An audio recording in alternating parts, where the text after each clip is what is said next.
that Pogue was finally back in town. The people of Medina awaited his actual arrival from San Antonio. Elise seemed to be the only one who was not overjoyed by the news. She meekly walked along the back of the saloon, watching everyone's face gleam at the photos of their hero. Her eyes fell on her favorite photo, the one of her and him at prom. Her heart raced, but her head screamed to think of sensibility.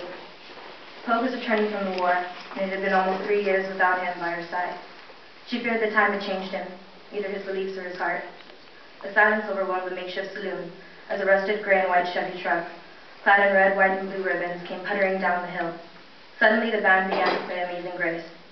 The crowd roared with cheers of joy and relief to have their hometown hero back. As he entered the saloon, the men removed their 10-gallon hats, out of respect for the veteran. He was greeted by hugs, handshakes, and finally a kiss from Elise. She came from the back of the saloon and ran into his arms, showering him in them. As he put her down, his father handed him a bouquet of sunflowers, her favorite, and Pogue handed them to her. As the celebration ended and every last honky-tonker left the saloon, Elise and Pogue began to discuss his adventures in Iraq. She had read these stories 1,000,000 times in every letter, but his animation in the moonlight captivated her. They roamed aimlessly about the town, passing the apple shop, Love Creek orchards, souvenir shop, the dancing bear trading post, and antique wood shop, Decks Unlimited. He told her of his mission, the people of the cities, and his mates in his platoon. They came to their favorite spot in town, the brook. It glimmered in the moonlight, and stars twinkled upon each ripple of water.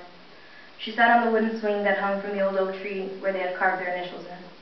She sat swinging back and forth, going from the stars in the sky to the stars in the brook. She began to remember their first kiss sitting by the bank of the brook. Sitting on her swing, she gazed into the stars until a gentle touch on her chin awoke her from her memory. He gently caressed her face and leaned in to kiss her.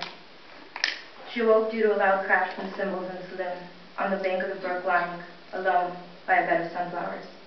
She sat up and peered into the brook, watching the stars in the water, but they were dull and lifeless.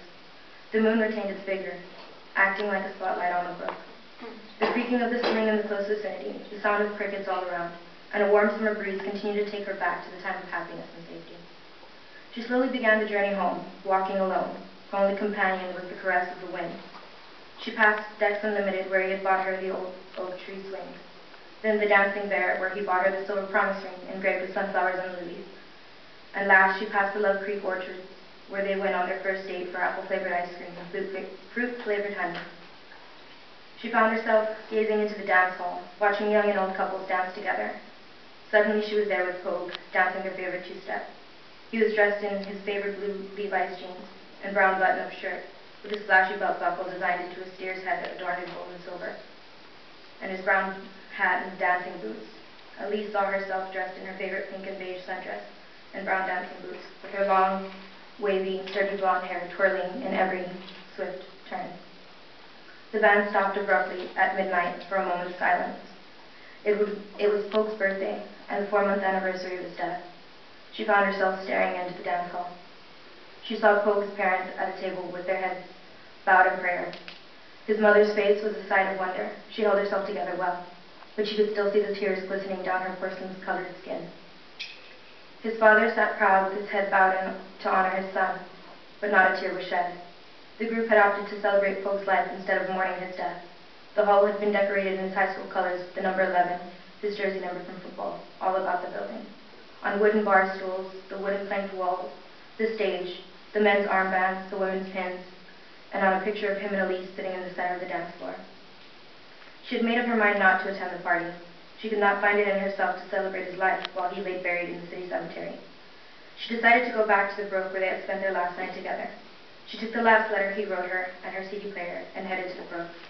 She read his words. Dear Elise, it's pretty lonely out here. I mean, yeah, sure, you've got the guys to run jokes with, but that is not the same as home. I've not heard from Pa in a while, or Ma. I tried calling them, but I think it was Sunday around church time. I couldn't call you. I had to run back to help out a group set up. I'll be leaving soon. Actually, I might beat this letter home, and wouldn't that be funny? I can't wait to be back home with you in my arms, sitting by the brook, waiting, talking about nothing and everything. Don't you miss those times? I'm sorry I signed up for this war. I thought it was something I needed to do, but I realized now all I needed to do was be with you. Funny how it took 3 years of basic solitude and 1,000,000 miles to figure that out. Well, I'll see you soon. You have been the best thing to happen in my life, and I hope you know that. I love you. Love, Poke. As she read his words, sitting underneath the moon, she fell back into this moment, when she was in his arms, safe and happy. She listened to a song on her CD player that the words resonated in her ears. Baby, why'd you leave me? Why'd you have to go? I was counting on forever, and now I'll never know. I can't even breathe.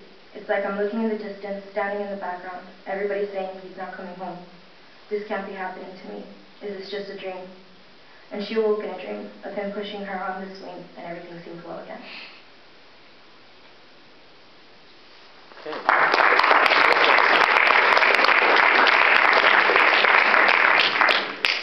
Are there any questions from the... Okay, any questions from Melissa?